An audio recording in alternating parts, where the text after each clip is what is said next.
Now let's look at the graphs of polar equations. We know that when we had r equal 3, we basically went out 3, but we would do 3 all the way around for all angles, and so we would have a circle of radius 3. So if we had r equal some constant, we would have a circle of radius that constant, let's say a, and so r equal a constant would be a circle. But what would theta equal a constant be? Well, we would go, for example, theta equal pi over 3, we would go to pi over 3, but r is unrestricted, so r would take on all values, so essentially we would get a line. Now we could actually convert this to rectangular coordinates to see that, and our connection between theta and x and y is tangent of theta equals y over x. So we could take the tangent of both sides of this equation and then replace tangent theta with y over x, and we know tangent of pi thirds is square root 3.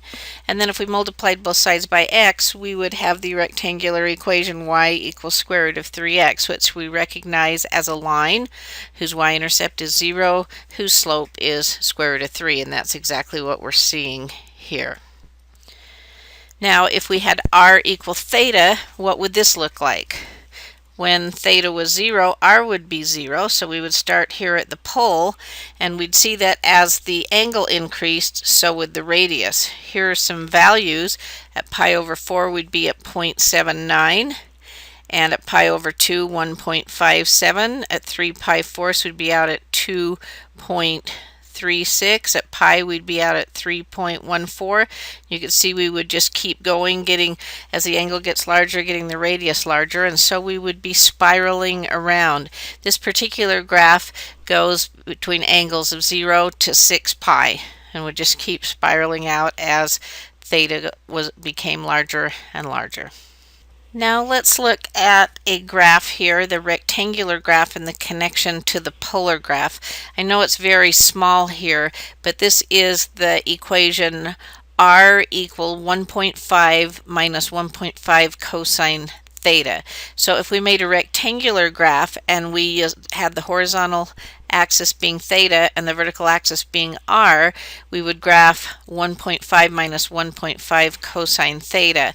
And that's essentially a cosine graph that is reflected because of the negative, and then it is shifted up 1.5, and its amplitude is also 1.5.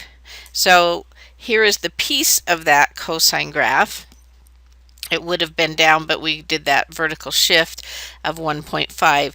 So at 0, we would start at 0, and then as we increased in theta, we would increase in r. And you can see this is tracing this out, basically taking the value from this rectangular graph for r at a given angle and moving at that given angle and plotting that r.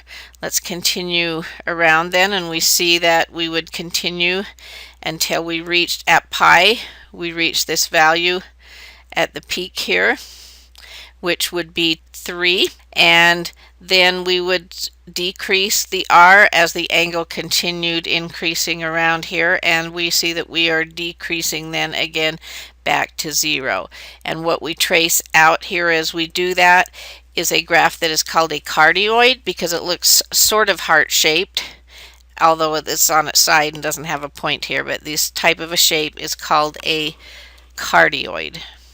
Now I'm going to have a link to this website following the videos, and so you can go play with this. There's several of these, and I want you to watch the rectangular graph and see the connection between that and the polar graph. So if we had r equals 6 cosine theta and we wanted to graph that by hand, essentially what we want to do first is we want to draw the graph in rectangular coordinates. So let's actually just do a quick sketch of that right here. So our horizontal axis is theta, our vertical axis is r. We're going to be graphing 6 cosine theta. His period is 2 pi, so we're going to make 4 tick marks, the fourth one being the period of 2 pi. So this one would be pi and this one would be pi over 2. We know that at 0 cosine is 1 multiplied by 6, so at 0 we're going to start up here at 6. In the first fourth we will be at the intercept, the next fourth we would be down at the minimum of -6, and then intercept, and then back to the maximum. And so our graph would look something like this in rectangular coordinates, and now we're going to use that to sketch the graph in polar coordinates. So let's see how we would put this on our polar graph. At 0 we should be at 6, so at 0 we'd be here at 6, and then we can see that we decrease here, and at pi over 2 we are to 0. And if we actually trace this out, this is going to look something like this, and you could get intermediate values to be more accurate as we did this. Now from pi over 2 to pi, we would be pi over 2 to pi, we would be here in quadrant 2, but we see that the radius is negative and goes from 0 to -6, and so we would actually be plotting points back here in quadrant 4 because quadrant 2 but negative r. So we would go from 0 to -6, and so when we're sitting here at pi, if we count out -6, we would be right back here again. So kind of lopsided here, but we would trace out a circle. Now if we did this other piece, we essentially would just do another loop around the circle. So let's see what it's really supposed to look like here.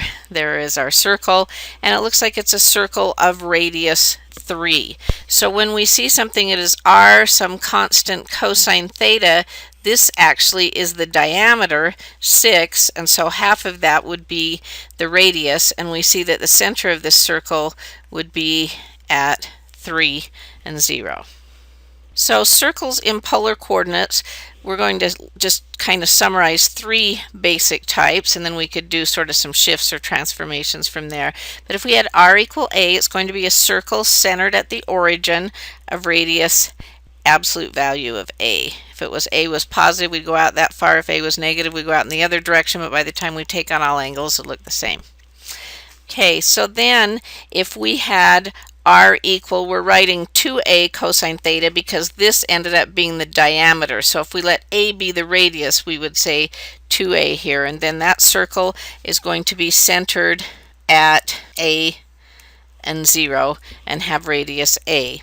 Now if we had r equal 2a sine theta, the center is going to be shifted along the y-axis, radius a, center being at 0 and a.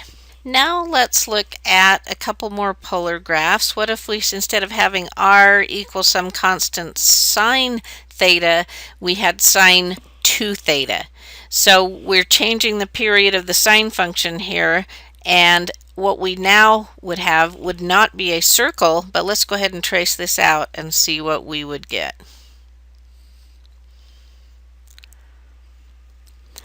Looks kind of like a flower, and in fact they named it a rose. It doesn't look like a rose, looks more like a daisy, but this is called a rose, and I would have called those petals, but they are called leaves. So this is a 4-leaf rose, and that was from graphing r equals sine 2 theta. We're going to have a look at these rose curves a little more in just a minute, but let's look at one other one. We're going to look at the graph r equal 1/4 sine theta. So we're actually affecting the period again, but this time we are multiplying it by 1/4. So as we trace this out, let's watch what it does here, and we actually would have to go around more than one time here so that we can complete this. We have to go around several times to complete this curve before it starts to trace back over itself.